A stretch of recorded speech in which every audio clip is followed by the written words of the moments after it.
From a professional soccer career to becoming a driving force in the mortgage industry, Brian Covey has shown what it takes to find your competitive edge. Get off the sidelines and get in the game. Find your competitive edge with Brian Covey. Guys, welcome back to another edition of Finding Your Competitive Edge. So I always love these episodes because you're in for a real treat today. I got to meet our guest when we were out in Texas at one of our friend Ken Jocelyn was throwing an event there. And I always love is those interactions with people that I believe God has kind of ordained and destined for you to meet. You may not even know that you're supposed to meet them, but I believe a lot of times you're not even there to hear all the speakers or all the messages, because the reality is you won't remember them all, but you are there to connect with people.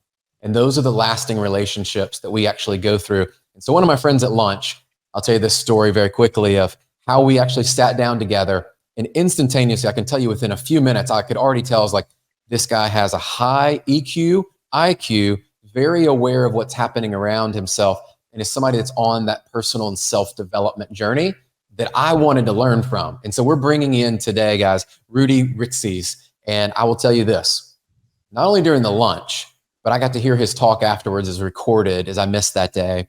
And then I got to go on his show.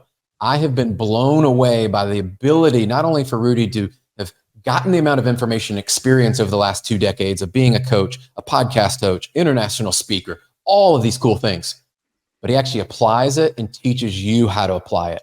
So today, my ask and what we would say to you is get a pen and paper, pull over to the side of the road if you're driving, make sure you take notes, because what we're going to share with you, I believe, can impact your life wherever you are. So Rudi, my friend, welcome to the show. Brian, thank you so much for having me, man. And what an incredible introduction. I really appreciate you. And I want to share back to your listeners, that I ran around trying to find you at lunchtime to make sure that I could get a few minutes with you, because the time that we had spent together, I immediately knew, wow, this is somebody that I want to know. This is somebody I want to spend some time with, because you just feel good. And so that is just an incredible compliment to you and how you show up out into the world, always servant heart, leading just with wanting to make a difference. And so I appreciate you, man. And thank you for having me. Dude, appreciate you too. Thank you for the kind words. I think, we both go to these conferences. You speak at a lot of these. I speak at some of these as well. And we go, and a lot of times I think people lack the intention. I know that was one of the things we talked about, but I would love to hear from you, because I think we're in this season of people are wondering, should I spend the money? Should I go to these type of events? Why should I go? Why do you go to these type of events where you're just speaking for part of it, right? But you're there, and I could tell you are very focused and intentional about the time you spent. So why do you go to these, and what are you expecting to get out of them, or what is your real goal as you continue to go to these events? I think that there's always value in every single moment, regardless of where you are. But the greatest value comes when you put yourself in the right rooms, and you put yourself in places where you're going to be stretched, where your mind's going to be expanded, and where you have the power and the potential to learn from somebody who's already done what you're aspiring to do. And so it doesn't matter what room I walk into. I'm always looking for who is the person that has already done or already has or has already achieved something that I'm aspiring to have, to be, to do, or simply just to learn from.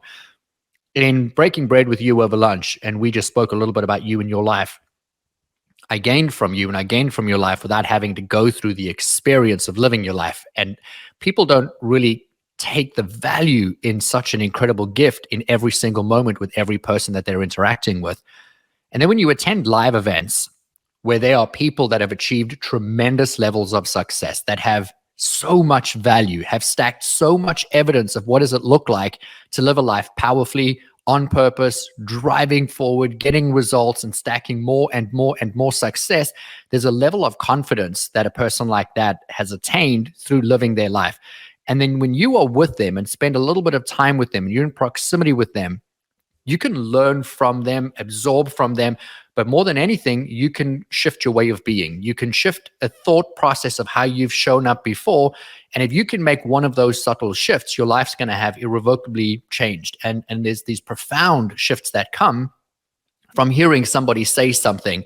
I'll give you an example. At the event you were mentioning, Brendan Bouchard was speaking, and the day before I spoke, and sitting in the audience. I wasn't in the room. I was in the front of the room. I literally sat front row, pen and paper the entire time.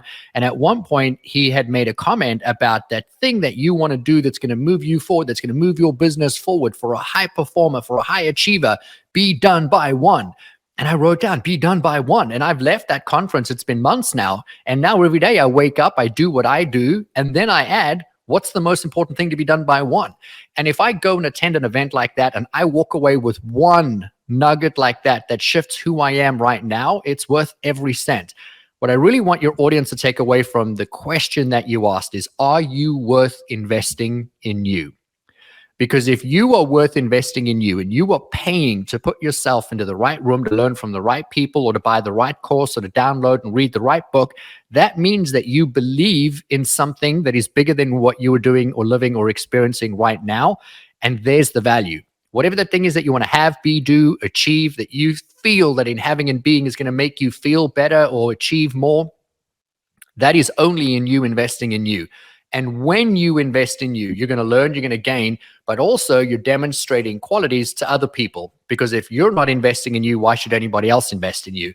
And when you invest in you and you up-level your way of being, you up-level your personality, you up-level your action, you up-level your mindset, then also people around you are going to start to up-level how they interact and treat you. And so it's just a knock-on effect. And I just encourage people at all times, get into the room, align with people who are moving in a direction where you want to go from, learn and inspire from them, and then take committed action every single day. And in every single interaction, regardless of whether it's at an event or at a water fountain or at a coffee station, I want you to acknowledge that in every single moment, there's an opportunity for you to learn from that person, and there's an opportunity for you to teach that person, and stay present to both of those, because that's really what the purpose and the point is of life in my experience. Hey guys, it's Brian here. I hope you are enjoying the show. By the way, if you're an entrepreneur or a solopreneur looking to grow your personal brand, make a bigger impact, maybe increase your leads and grow your revenue, let's help you get started today by connecting up with my friends over at the Brand Builders Group. You've heard me talk about them, but if you're new here, this is definitely the first step to get you started in turning your reputation into revenue. Head over to freebrandcall.com/Brian Covey. Again, to set up your free brand call, go to freebrandcall.com/Brian Covey to set up a free strategy call with one of the team at Brand Builders, and they will dive into your specific goals for how you want to grow your personal brand. I can't wait to hear how it goes. And you dropped a lot of wisdom in there. So I'll just tell you guys, rewind that and listen to it. If you take out a few things of it, I heard you talking there, Rudi. One, I will tell you, I brought back that done by one as well. Shared it with our team. I actually implemented it in areas of my life. So it's really cool that we both left. And I looked at areas of, okay, what are those most important things that I can get done by one? And I recognized I'm really fresh in the morning. I usually work out in the morning. That's my jam. And then move through and getting it done. And then the things that weren't as time sensitive, or I didn't need as much energy or focus that I could go work on more administratively or things there, we're done in the afternoon. But I love you said this, and you talk about limiting beliefs a lot. And I think this is what I hear from a lot of people. So I'd love for you to expand on this. Is they sometimes believe on one hand, they're worth more. They know they're called to do more. They want more in their life. But then on the other side, maybe the other shoulder, they're thinking, is it really worth paying the money and going and spending the time? They have this limiting belief of, is it for me or not? And I know you talk about this, but can you break down those limiting beliefs? Maybe somebody today that's going through that struggle of, man, it's just probably not worth it. Maybe that's not for me. Maybe I'm not called to do that bigger thing that has been on my heart. I'm just not going to take action. Man, that is such a loaded question, and we don't even have enough hours in the day to answer that question. So let me do the best I can, knowing the time that we have together today. Every single person on the planet has a dream or a desire to have something, be something, or do something. And we are constantly expanding into more. So it doesn't matter how much you've achieved or how little you've achieved. You are in the process of expanding. And expansion is in every single area of life. And when you restrict one area of your life, you are then only allowing a portion of you to expand as opposed to the totality of you. So it's called fractional growth, or it's expansion in all areas. But most people expand fractionally. They'll expand in their money because they'll pour all their time, effort, and energy into one thing, but then they don't focus on their health or their relationships or their children or their friends or whatever their learnings. And so they have a belief about what they want and how they are going to be able to get it. And I want to remind you, and this isn't the question you asked, but this is the truth behind the answer to the question. I like to get people to identify with why do they want that thing? Whatever that is. I don't mind if it's money, a business, fame, or if they want to achieve something great or they want to leave a legacy. Why do they have that? Because that didn't come from them. That was given to them. And I believe in a power and a force that is so big, so great, so bold that it placed something perfectly and uniquely on every single person's heart. And if you can recognize that that was given to you, and that it didn't come from you, and that desire that you have is supposed to come through you, and only you can bring that out into the world. Now your purpose in bringing it forward shifts, because what holds people back is they have a dream or a desire to have something, be something, or do something, but they believe it's possible for people to do it. They just don't always believe it's possible for them. That could be from their childhood. That could be from a parent saying children should be seen or not heard, or money doesn't grow on trees, or people that have money are evil. I mean, those are all the things I heard growing up as a child. I also heard, we always struggle and life is hard. And those were the belief systems that I'd adopted. But I also had a dream or a desire to create a profound impact in the world. I had a dream or a desire to stand on stages. I had a dream or a desire to walk into a room and leave the room better than I found it.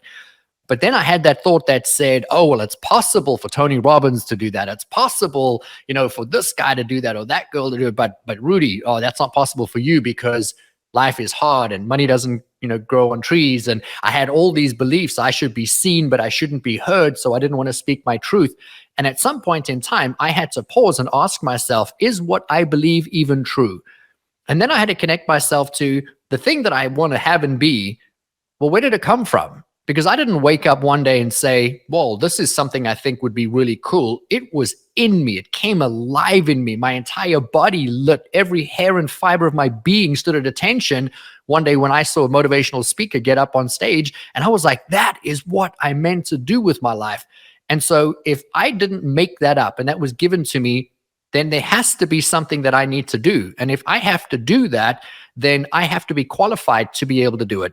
And what if I started turning the script? What if I turned the narrative around? And I'm going to simplify the process because there's many ways that you can debunk or you can change or create a shift in your limiting beliefs. But what if we just crack open the door and allow that crack to allow more of something else to flow through? And then you can start to build a new narrative. What if that was put on your heart, whatever the dream or desire is that you want to have, and it was from a bigger force, a force bigger than you, one that is always, always perfect. And if everything in the world and everything in the universe is perfect and that was perfectly placed on your heart, and you in this moment right now haven't believed up until today that that thing that you want to have, be, and do is possible for you, you believe it's possible, just not for you, then what if it was put perfectly on your heart? And what if that belief that you've had was perfectly preparing you for who you get to become? So here's the kicker. I believe that every single situation, circumstance, seemingly insignificant moment in your life has been preparing you for the person that you get to become. So the thing that's held you back is actually the thing that's going to move you forward. It's the thing that's going to catapult you. For me, my entire life, I didn't believe I was good enough. I didn't believe I was worthy. I carried for 20 years the pain of not feeling worthy, not feeling fulfilled. I chased money and business to try and build enough substance, value that I could turn around and say, hey, look what I built. Look at all the companies I own. Look how much money I've made. Look how much money's in my bank account. Look at the car I drive. Look at my jeans. And if I could turn around and show everybody how successful I was, well, then people would listen to me. But my message was never about how do you build wealth. It was about value, meaning, purpose, connection to source. And so if I speak into all of those things it doesn't matter what I've created or what I've, have or haven't done or achieved. It's about the value and the message of what I'm bringing to the table. But I had to create that shift of being able to say, what would it look like if I just started right here, right now? And then I started taking the things that held me back. I started talking about, man, I know what it feels like to be held back. I also know what it feels like to start taking action. I know what it feels like to not be worthy. And now I know what it feels like to act from a position of worthiness. And all of a sudden, that became the thing that launched me forward. That was what actually built me. And so in hindsight, I don't think I would be where I am today if I wasn't held back for 20 years. I don't think that I'd be where I am today if I didn't have the pain and the suffering and the trauma. And so to anyone listening to this question right now, whatever that thing is that you want to have, be, do, and achieve, that's yours. You just have to start taking steps to get it. And the steps start today. And then everything that's held you back, that's part of your story. So what is your story? And then start sharing that story. Start using that to move you in the direction of where you want to go. And this doesn't have to be for somebody who wants to be a speaker. This is in any line of work. Because if you're in a business and you want to have something and you want to be successful, but you're taking steps and you self-sabotage and you shut down, then what if in that moment you started aligning with people that you work with? You started getting people to hold you accountable. You started being an example of what does it look like to take corrective steps in action and then to start to achieve successes and then stack those successes. What if every single person in the company got to watch you do it and witness that change in you? And then what if you started inspiring them to be able to do it? Would that take you closer to what it is that you're wanting to have, or would that be leading you away from the person you're aspiring to be? And every time, it's going to be taking you closer to.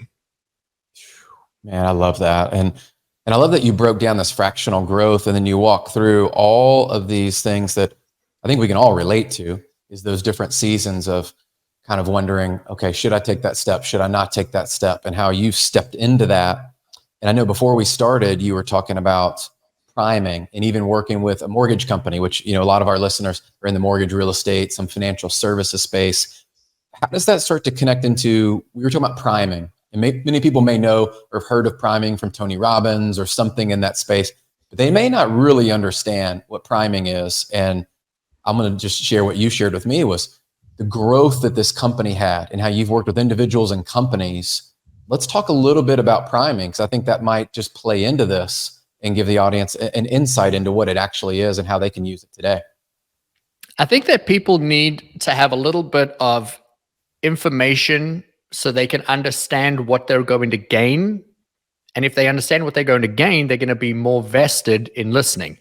And so what if I was about to share something with you that would irrevocably change the quality of your life? What if I shared something with you right now that would make you tremendously more happy, more fulfilled, more abundant, that you start making more money than you've ever made, and that it becomes easier than you've ever made? That instead of getting up every single day and hustling and grinding and making it happen, you relaxed into the flow and the force of all of the divinity that is all around you.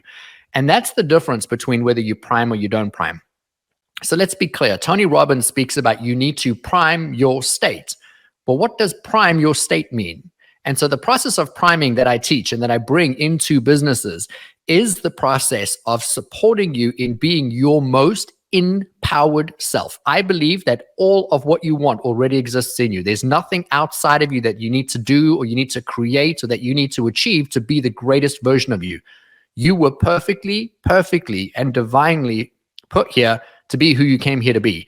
And all you need to do is look within you. And then from within you, you get to bring all those skills, talents, and tools out and into the world. But what most people don't know is that how you are feeling is driving and dictating everything that is happening in your life. Now, we can hear that and say, well, of course, if I'm in an angry mood or if I'm frustrated, I'm going to make, agitated decisions, and they're going to be short and rash and illogical. But when you actually look at how you have felt today, from when you woke up to now when you're hearing these words, how did you feel yesterday? How have you felt for the last month, 6 months, 6 years? Your dominant vibrational emotional state is actually driving where your brain receives information, where you are making decisions, the kinds of decisions that you're making, whether you have the ability to have logic, reason, rational thought, inspiration, intuition. All of this is driven in the brain based on whether you're feeling a certain way. When I talk about priming is a process that I've been curating for over 23 years. And in the last 10 years, I have honed a very, very specific formula of how I wake up each and every single day. And then I did it every single day by myself, and my life transformed in the most magical and profound way. Then I started teaching it with people close to me, and I watched their lives change. Then I took it into companies, and I watched companies change. And here's where I'm going to give you some evidence so that you can turn around and see that there's value in this, so that you can actually begin to apply it. Because people are going to hear it and say, that's great, that's good for them, it worked for them, but it might not work for me. And I'm here to tell you it works. And the only reason it does or it doesn't work is you do the work or you don't do the work. Yeah. I've gone into businesses where we have taught this to an entire organization in a work format of how do you wake up in the morning and curate yourself to feel the best that you can feel. And the business grew by over 38%. We went into a mortgage company. There was a single mortgage brokerage in Ontario, and today the fastest growing mortgage company in all of Canada. And all we did was teach every single person in the company to wake up and be in a joyful state, be their most empowered state. And yet it drove the revenue. The companies hired me to impact the people in their most intimate time when they're waking up in the mornings. Not talking about revenue, sales, and growth, just supporting people. So before I get to what is priming, let me preface this a little bit. Coming out of COVID, 75% of the entire human population is suffering stress 75% of the time. That means our children, ourselves, our family, friends, parents, everyone is waking up and living in a state of heightened stress. When your brain goes into a state of fear, fight, or flight, heightened stress, you lose the ability to be logical, rational. You lose reason, intuition, inspiration, and all of those are required for you to actually be you, for you to walk into a room and problem solve, for you to go into an environment and sell something, for you to think quick on your feet and handle an objection, or for you to make the right decision in your business or your relationship or the conversation. And so I want you to think back to, when was the last time you had an argument with someone? And in that argument, you couldn't find the right words. You couldn't communicate your position. Your tongue got really thick. Your mouth got really dry. And then after they left and you calmed down a little bit and you're sitting at your desk and all of a sudden you think, why didn't I say that? Why didn't I say this thing? Why couldn't I come up with that solution? The reason none of that was working was because your brain compartmentalized. The left and the right brain shut down. When they shut down, you lose all that function that brings in the logic and the inspiration and the intuition. And when you're stressed in your normal day, you're losing all those functions as well. So now when you walk into work and you have to react to something, handle something, do something, you're not firing at all cylinders. You're actually in a shutdown mode. But you've lived in that state for so long that that is how you feel all the time. The world has now reverted to short spurts of people being themselves in their coherent state, meaning left and right brain functioning. Sometimes people will get into a shower and just the heat and all the steam and then every drop of water touching them, the brain creates coherence and they get a brilliant idea. They come up with the solution to a problem at work, and then they start texting everybody and saying, I've got the solution. This is what we need to do.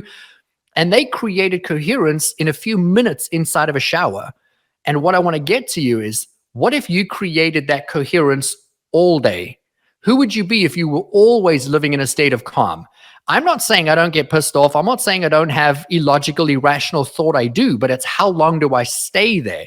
And so the act of priming yourself is setting your dominant state of how you want to think and feel in your day. What most people don't know is that when you wake up in the morning, the very first 20 minutes of your day will dictate how you are going to feel the rest of your day. If you wake up in the first 20 minutes and you talk to your spouse, your kids, you step on Legos, you spill your coffee, you turn on Fox News or CNN or any outside stimulation like Instagram or Facebook, or God forbid, you open up your work email. In that moment, you are allowing your brain to draw in outside influence, outside stimulation, and it's inserting emotions into your brain, which is then chemically being dumped into your body, and you are now reacting from that vantage point. So if you woke up this morning and you read an email from your boss saying, you're not hitting your quota, or we have a lot of pressure, or that thing that we were putting forward isn't working, and you immediately have a feeling, and that feeling is stress or anxiousness or nervousness, your brain says, oh, got it. Yeah. That's how you want to feel today. And it sets a dominant state. Now you get in your car and you drive to work, or you get on your Zoom call, or you go into your meetings. And in those moments, you are now acting and reacting from that state. I believe that there's really just two ways to live your life. You can be carefully, calculatedly, and intentionally planning what you want your life to look like, which is priming, or you can be reactionary, which is what 98% of the population is doing. And what you do is walk into a room and based on how you were feeling, react to what is happening in that room. And then you're making decisions without logic and reason from that limited vantage point. 95% of everything that a human being does over the age of 35 is unconscious, meaning you are simply reacting to a pre-program.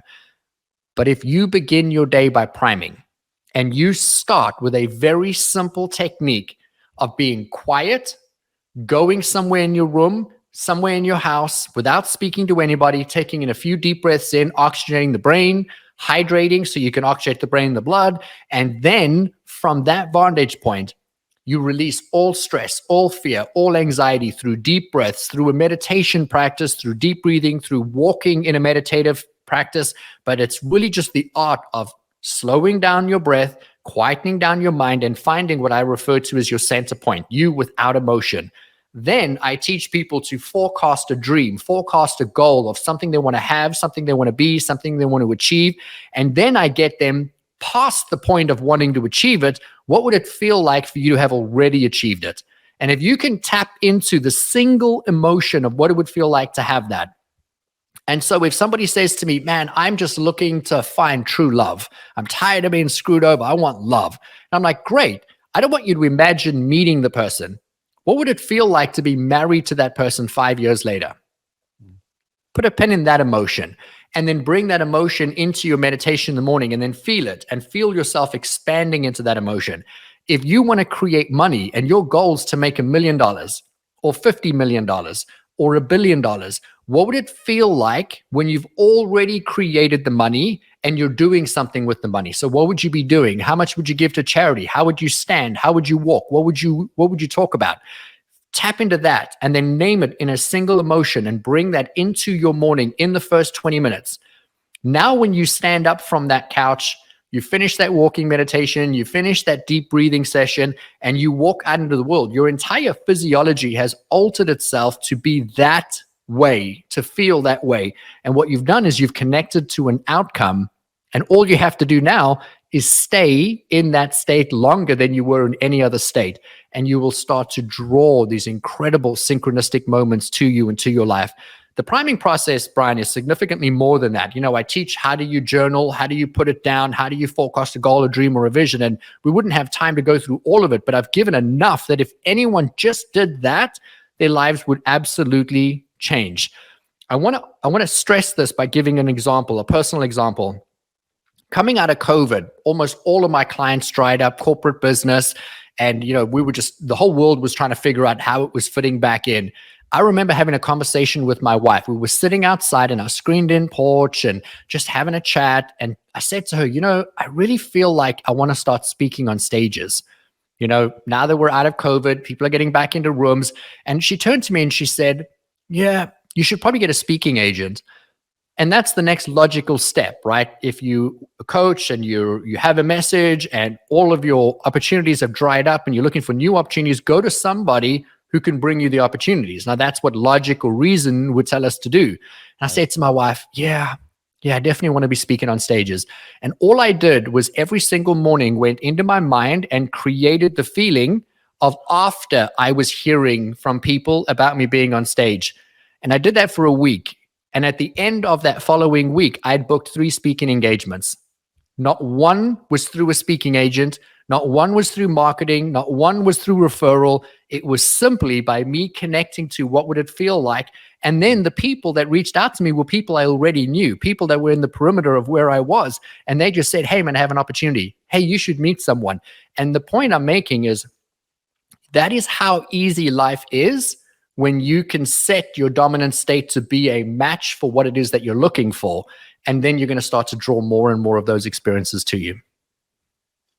Dude, I love that example that you gave, because I think a lot of people will be able to relate to that, whatever it is that they're wanting to accomplish in their dreams and things that they've set out to do. And they realize there is a lot more to this. But the goal of that, and I appreciate you sharing that, Rudy, is one of those, is now you're aware of the opportunity and what separates people. And so if you've been feeling a certain way and you've been feeling very responsive and like all these things are just happening to you, there is a way to get out of that. There is a way to move towards it. And yeah, I remember back probably 5-6 years ago, one of the coaches I was working with really was talking about the power of the unconscious mind. And I'd never really slowed down. I'd studied psychology, thought I knew some things about it. And I always tell you guys, go on the journey and start to learn that, because it is part of what I believe, understanding who we are, who we were created to be. And Rudy, you went through a bunch of things there.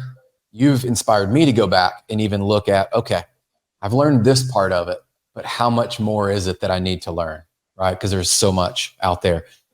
I'm going to shift gears on you, because something that you were talking about as you went through this in our industry today, even in some other industries, my friends that are in medical sales or whatever they might be working on today as an entrepreneur, had someone reach out yesterday, they're wanting to launch their first book.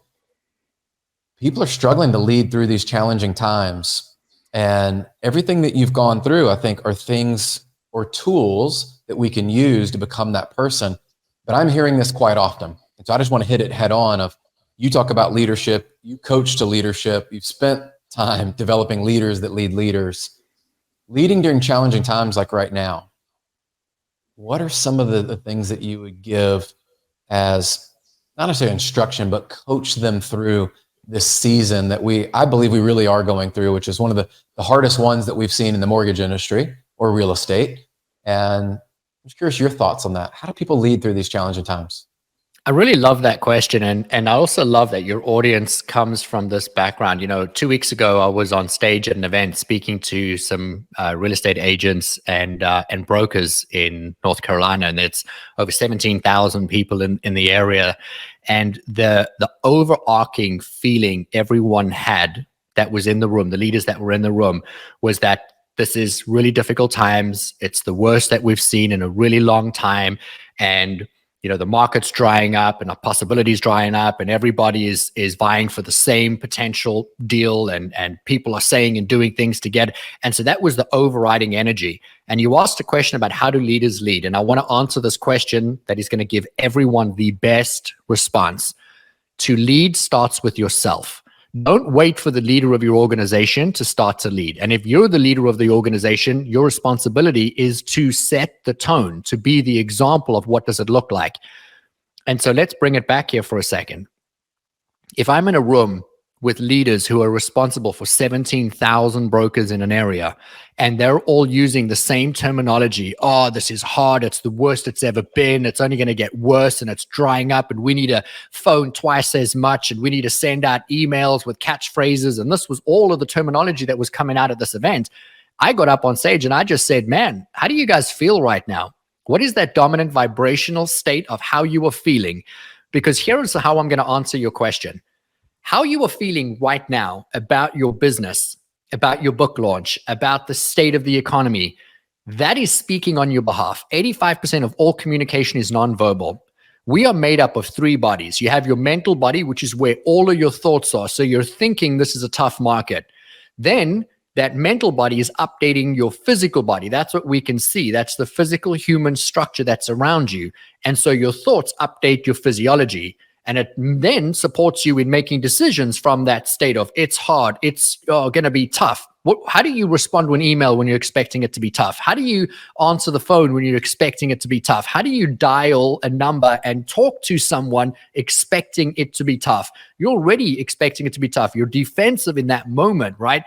And so now I want to bring awareness to your third body, and that's your energetic body. Whether you listen to this and agree with it or not, this is speaking on your behalf. Your energetic body extends anywhere from 4 to 15 feet past you, and it is communicating on your behalf at all times. If you're leading an organization and you walk into a meeting, you get onto a Zoom call, you stand in front of your guys and you tell them, we need to be positive and this is going to be the best day ever. But your energy is saying, Mayday, Mayday, this is the worst time in the history of the world. And then they're going to pick that up. They don't understand what you're feeling. They just feel something feels off. They feel a disconnect. So they don't like you and they don't trust you. When you can make your mental body, your physical body, and your energetic body all aligned into one feeling, which is why I teach priming and why it is so successful. Because when you can lead yourself and you can align with what if right now, the time that we in is the perfect opportunity for you to thrive. Because I just said this to a bunch of real estate agents. What if everyone else here thinks it's hard and you're the only person sitting in the room, you fold your arms, you start smiling and you think, man, this is going to be easy, because everybody else out there is thinking it's hard. Everybody else is putting the energy into this is going to be a struggle. And I'm the only one that's going to walk forward saying, what if this is perfectly preparing me to leapfrog over everybody? What if this is the best time? So now I want to back this up for a second. When you walk into an environment where you need something from someone, so let's say this is a sale, this is to get somebody's property on your books, or this is to close a deal, and your energy feels inviting, it feels joyful, it feels abundant, it feels connected to serving the person, not serving yourself. That person's going to want to spend more time with you. That person's going to want to do business with you. That transaction is going to happen significantly faster. But the reverse is also true. If you walk into any environment and you feel that desperation of, I need this to happen, I need this deal to go through, I need them to sign with me or to buy from me or to close the deal, they're picking up the neediness.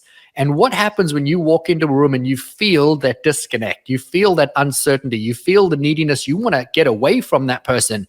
And so if it's hard, the first thing you need to do is stop and say, man, I need to bring some awareness in. How have I been feeling?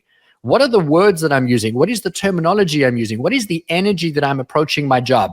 Do I take a deep breath in every day before I start work and go, man, this is going to be a grind today? Because that's information. I believe all situations, circumstances, events around us is simply just telling us, taptic feedback, how have we been feeling?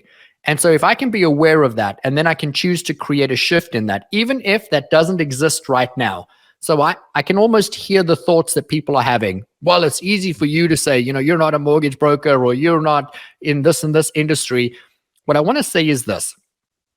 If I'm telling you right now, connect to joy, connect to abundance, connect to freedom, connect to exhilaration, connect to a purpose that's bigger and greater than you, and then go into your day, you're going to be met with significantly more success. And then if you do that every single day, the magic number is 66. If you do it for 66 days, you're going to see a profound shift in your life. You'll never not do it again. But how do you get started when you don't have the belief that it's possible? Well, all you need to do is connect to that emotion somewhere in your life where it is real. If I asked anybody right now that is struggling in one area of your life, let's say I meet somebody and they have a debilitating illness.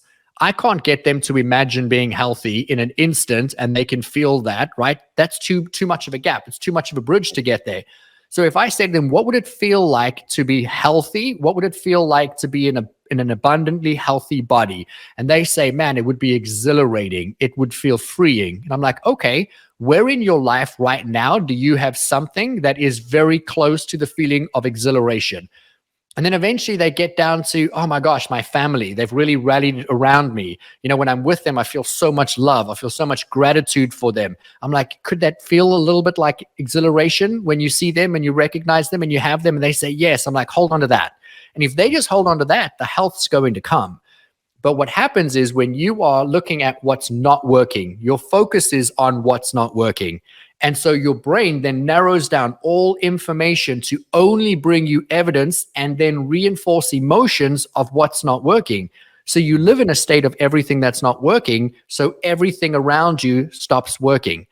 But in the same vein, if you were to look at what is working, the brain's going to take 10 million bits of data that it scans every single second and narrow it down to the 50 bits that you're consciously aware of. That's the number. 10 million narrowed down to 50 bits of information every second to reinforce that you are powerful, that you are abundant, that you are joyful, that you are this exhilarating person living this exhilarating life experience. Then all of a sudden, everything's going to become exhilarating because that's how the universe works. Like attracts like. We mirror and we match everything that we're experiencing. So right now, as you hear these words, how have you been feeling? How are you leading? And what could you do differently? Because most people say to me in a company, oh, well, I'm waiting for the leader to lead. And I'm saying, man, what if you just led? Because in every moment, in every room that you walk into, you are leading. You're either showing people how to live, or you're showing people how not to live. You're showing people how to act or not act. You're showing people how to be or not be. And what if you started being just the best version of you, not competing with anybody else, just you? And you made yourself the most joyful, the most abundant, the most freeing. And then all of a sudden, your life expanded like a balloon in every area, not fractional growth, but the entire balloon starts to expand in joy and abundance and freedom. People are going to start asking you, hey, tell me what you're doing. What workout have you got? Okay, what are you eating? What's in that drink? Because they're going to want to have more of whatever it is that you're doing. And that to me is the definition of leadership. It's when you lead and then you inspire other people to begin to lead. Dude, I love that. And Rudi, you had me thinking back to when I was a new leader early in my career. And I remember I would put all of my almost stock and how my emotions felt, good or bad days, in my boss, right? In the manager. And it was like how they felt, what they said was going on. I was like, okay, that's it. When they would pump us up, we were pumped up. When things weren't going well. And I remember making that decision and going, what if I just stepped out and led? And dude, my life changed. And so I'm glad you shared that moment, because for anybody listening, everybody's been through that at some point to create a breakthrough and realize I was putting it all on the external. Once I realized it was all about me and how I showed up, now I find great people around me, people even in this market today, whatever you want to say, the numbers and all the things there. You know, Rudi, I break it down, like you said, of there's still people that need what I have to offer every single day. And my job is just to get in front of more of them every day. And when you simplify it and you realize I can help people, and if there's 3,000 mortgages written in Nashville or 30,000, how do I get to the people that I need to serve and help? And when you start focusing on it, you said this earlier, you start to see those people. You start to recognize the opportunities. And so for anybody listening, I would just share with you, that's where I'm at. I love what you just shared, because it actually highlighted and brought some things into awareness of, okay, I've done these. I need to do more of these as well, and make sure, even like that 66-day mark, you know, a lot of times we start things and we never really continue them, like a workout or reading a book or whatever. So I love it, man. Dude, you dropped some wisdom in there. I hope people go back and listen to that, because I know a lot of my friends that reach out, a lot of people in our industry today, and they're asking those questions. And unfortunately, they don't have someone to look up to or to go to. And the reality is, if they looked in the mirror, that's the person that they need to lead today. I want to add something to what you just said, and that is just so beautiful. And I think it's going to serve anyone that listens to this. You know, in the 2009, 2010 recession, I was selling luxury goods that nobody needed. And only if you had excess money would somebody then think about, at the end of everything else that they might possibly want, to buy the thing that I had to sell. And I was responsible for millions of dollars in sales that we had to generate every single week and to drive this machine forward. And all of a sudden it became really hard. It became really tough. And I did something that I had no idea at the time was going to serve me as much as it did, but it changed how I felt. And now I see the value and the benefit of doing it, because I've stacked the evidence of it. But I woke up every single morning and I made myself get down on my hands and knees and I said a prayer. And my prayer was, I have unique value to add. I can help and support someone who is looking for what I am uniquely qualified to offer. Please help me meet and align with the people that need what I have to offer so I can serve them. And let me tell you, man, I hit target after target after target. I didn't experience a recession through that period, but I wasn't walking around running to try and find a deal. I was just allowing myself to be open and receptive to the possibility of serving. And what I found was so amazing was I wasn't selling these big ticket items to big people and having one or two big deals. I was now serving many people with smaller items, but it was people looking to feel good, people wanting to have some joy, people wanting to feel like they could celebrate themselves in a tough time. And then I had this opportunity to serve and give all these people all these little moments that had I not got down on my hands and knees and made that prayer every single morning, made that declaration of just wanting to be of service, then I would have missed the opportunity to help all these people. But I also would have missed the opportunity to hit my targets, make my money, and to feed my family. And so don't make it about you so much, and make it about the people that you can serve. And that's what I love so much about the work that you do out into the world, and that you wake up every day saying, man, somebody needs my value and I can serve, and who could I get to serve? And if everybody just did that, I think that the world would be a better place. I think it's why we align up so much. And guys, we'll kind of wrap up with this, is if you're not around people and you're listening to this conversation, you're like, Brian, let's go back to the beginning of this. I met Rudi by going to a conference that I didn't know who I was going to meet, but my intention was, I always enter a room and I want to make it better than before I was in there, right? And just to make people feel better about themselves, to make the connections. You talked about the 4 to 15 feet, that energy piece. I always think about that as who around me and what energy am I putting out? Guys, there's actionable things that you've heard today. And for all of us, we know there's things we need to do. We listen to these conversations and we know there's things we need to do. Write it out, take the action now. I've often found that gap, the closer we can realize what we need to do and take the next step, whatever it is, book the conference, make the phone call, like you said, say the prayer, all these things about priming we learned today. They're things that we can take back and actually implement now. And I believe God has given you this day to do something big and powerful. Do not waste it. Do not let it run by you. Do not let it happen on accident. As what Rudi shared today, I'll tell you guys, I cannot wait to go back and listen myself, because it really gives you almost a blueprint in a way of areas in your life that you have dreams and goals and these aspirations that you now can follow up and actually become that person. So my friend, we're going to have you back on, because we don't have enough time to go through all of this. But what I love about today is no matter where people are, they're going to be able to take something from this and go take an action. And so as we kind of land the plane, for people that have listened to this and they're like, okay, I need to go do this. Are there any tips or things that you would say for them to go take that next action to make sure this sticks and it's not just another podcast they listen to? Man, that is such a great question. The only answer to that is do the work. And people don't want to do the work. They just want the end result, and they want it now. But what you need to do is stack evidence, because everybody needs to know what's in it for them. And the only way you're ever going to know what is in it for you is if you do the work and you reap the reward. You get the gain at the end of it. And then after you get the gain, you see, wow, when I woke up every day and I primed my mind, I primed my state, and then I stepped into my world, and then I was met with success. Wow, that worked. There's your evidence. So you're going to do it again tomorrow. And then you can do it again, and you can do it again, and you do it again, and do it again, and you'll never stop doing it. People always say to me, what happens when you stop doing the work? And I say to them, just stop doing the work and find out. Because I know if the minute they stop, they're going to realize the value and go back to doing it.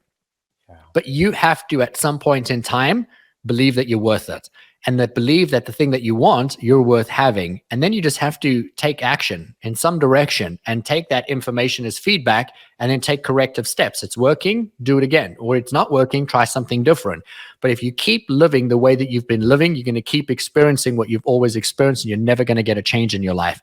I just want everyone listening to this to hear me. I know what it feels like to have something on your heart and to not take action. I know what it feels like to have a dream and to not believe that I'm good enough or worthy of that dream. I also know what it feels like to wake up every day and be inspired, to be empowered, to put all my value in me and what I do out in the world, and not give my power away to anybody else, to any other force. I also know what it feels like to go to bed at night the happiest, most joyful and abundant person I know. I know what it feels like to pour into people and to change lives, and to feel my entirety of my being expanding in every direction. And so when I tell you I've stacked the evidence, I know what it looks like, and I'm just begging you, believe in you, even if there isn't evidence of it. Find the closest emotion to that and start taking action, because you're worth it. And I just want to acknowledge where you are and how hard life can be. But it's perfectly preparing you for where you need to go, because there's a divinity around us that is orchestrated everything perfectly, beautifully, and you are exactly where you need to be. And from my heart to yours, I want you to know I love you. I love you. I love your experience. I love all of the emotion of what you've done and what's still to come. And I know how good it gets, and I'm excited for you to get there. Amen. Amen, brother. Well, We're going to include the links in here because I know you guys are going to want to follow Rudi. You're going to want to make sure you catch up with his book, his podcast, his coaching, everything that he's doing there. I'll tell you, I feel very fortunate and blessed to have people like this in my life. And that is the goal as we bring these shows to you, is to really bring in people's uniqueness and their genius, and I believe their gifts, so that they can give those to you to help you wherever you are. So if this episode has made an impact on you, it's challenged you in some way, it's got you to think differently, act differently, leave us a review, let us know, shoot me a DM. I know Rudi's the same as I am, as I love to hear those stories, so that those are just things that we know are connecting with people. And if it has done that, share it with your friends and people that you care about as well, because we want to spread that message of hope and really not just inspire you, but inspire you to actually take action. And action's where it is. And you said it, you got to do the work. I was reminded that this week, Rudi, is I was running, and I always think about the feeling at the end of my run. And I always want that feeling because it's amazing at the end. But the only way to get there is to have actually put in the work and to struggled a little bit in the run. I like that little bit of struggle in it. The only way you can get to what your heart and what you're craving is to actually do that work. So guys, do that today. Make sure you like, subscribe, leave us a review. We appreciate all of you guys for tuning in and just spending your whatever few minutes or the entire episode with us. We do appreciate it, and we will catch you on the next episode. Cheers.